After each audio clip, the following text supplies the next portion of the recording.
how to stop getting rejected, and how to make more friends. Hey, it's Sebastiaan from SoulSearching.com. In this quick video, I'm going to tell you 2 stories that help you with a particular mindset that helps you to avoid getting rejected, or rather to not get rejected, and to make more friends. Alright, so right now I am in Cali, Colombia, which is the capital of salsa in the world. There we go. I'm in this kind of hostel-like environment. So I'm here by myself.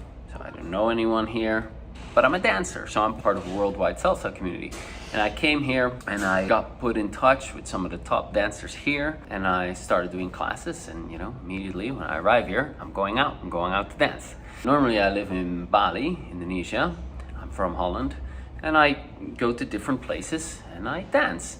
And in Europe, when I ask someone to dance, they say, yes, sure. But here, it's an interesting situation. So like I said, this is the capital of salsa dancing in the world. And they dance their own particular style, Cali style. And very fast. And because tourists come through here, they then go to a salsa class and, or a bunch of salsa classes for a week, and then they go out to dance. And then sometimes they muster up the courage to ask a Colombiana to dance, and then they dance.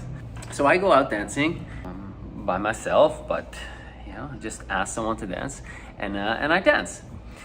But what I found here is, like, of the 10 girls that I asked to dance, 2 or 3 will actually say no, which is an interesting experience because I'm not used to that. So I'm a bit surprised by it. Whereas in the past, something like that would have given me a massive sting of rejection, awkwardness, shame associated with it, and I'd be done and out. And I'm not talking about when I started dancing, because I've never had that. My social anxiety is a thing of the way past. So when I started dancing, I already didn't have a problem with it anymore. But I'm saying, if that would have happened way back when, because I remember even just the slightest sense of disapproval or the slightest sense of rejection would give me that deep feeling in my chest and in the pit of my stomach, that sinking feeling in the pit of my stomach, and all the crappy feelings associated with it, and the shame, the guilt, and my day would be over. And I try to avoid the situation. I'd go home, feel like miserable, think about it for days, and it would just be a mess. And now that, for one, that didn't get triggered. But what was interesting was that I instantly went to rationality, which is what I want to talk about, because I want to, how to address the actual sting of rejection. Watch any of the many other videos that I've posted. Use the tapping to address that. How to do that, it's a longer story. Go to my website, SoulSearching.com. But the mindset is often very helpful to have as well. It's not just clearing stuff. You also want to have the right mindset. And so the right mindset was, well, this is not about me. It's not that they're saying no to me. They're saying no to the experience that I'm inviting them into. And they have a particular perception about me. But I'm just, I'm Sebastiaan van der Schlier. But they don't know I'm Sebastiaan van der Schlier. They just think, white guy, foreigner, probably cannot dance. So this experience that this white guy, random white dude, is inviting me into is an experience I don't want to have, because I'm a girl and I've seen these gringos dance here before, and it's awkward and it's uncomfortable. I don't want to go through that experience, right? What she doesn't know is that I've been dancing for 3 or 4 years, every single day, lots of classes. I'm actually a pretty decent dancer, right? So don't take it personally. It's not that they're rejecting you, they're rejecting either the vibe that you're giving off, or they're rejecting just an assumption that they've made about you. People make assumptions, people make judgments. It's based upon their past experiences. It's the same thing when people are kind of, let me see, where's the country?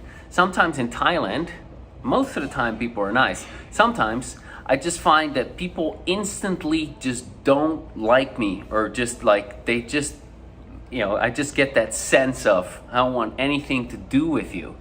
Now, I have taken that personally in the past, got annoyed by it, but now I'm like, all right, that's not about me. That's just all of the history that they have had with foreigners that look like me. That's the template that I am. That's what they are responding to. They're not responding to Sebastiaan from the Schlier because they have no clue who I am. You know, they don't know. I'm actually a pretty nice guy most of the time. They don't know that. So they're not rejecting me personally. They're rejecting what they think, what they anticipate that I am, or what they anticipate that the experience is going to be like interacting with me, or in the case with these women here, dancing with me. All right, something for you to consider, okay? I have lots of clients in the past who told me about these big rejections, and they have memories of these big rejections. But part of the work is helping them to realize that they didn't get rejected as a person as a whole, but it's their vibe. You know, maybe they were feeling very awkward, or maybe they were feeling insecure, or maybe they were showing off, or, you know, excessively, or whatever. There was something about the energy, the vibe that they were bringing to the other person that other person rejected. You know? So there you go. Now, if you constantly, always, no exceptions get rejected, then there is something going on, and you definitely want to go talk to a psychotherapist, and you probably are in for it for the long haul, because then you need to do some real soul searching to see, hey, what's going on? What is it? What is it that I'm doing? Who is it that I'm being? How am I presenting myself? What is it about my behavior that's so off-putting to people on a continuous basis? Right? But it's not something that's permanent. It's something temporary. All right? So hope that helps. That's one. Second thing is, had a session with my coach a couple of days ago, and my mentor, and the session was about criticism, self-criticism. I noticed, well, actually my coach noticed that I was quite critical of myself. And so we did some work on that. And one of the things that my mentor was talking about is like, look, all people are the same. It's an illusion that we're different. Now, nothing new to me. I've heard that a million times, but it was brought to me in a particular way with metaphors and, you know, hypnosis and all whatnot. It went in deeper. And so that's my mentor. I also spoke to my coach, and my coach mentioned to me one thing. I didn't want to meet a particular person in Holland, an old friend of mine, because I'm like, well, in the past, the last time that we met, I didn't get too much out of it. So, you know, why would I do that again? And my coach said, well, what would be in it for him, for you two to meet?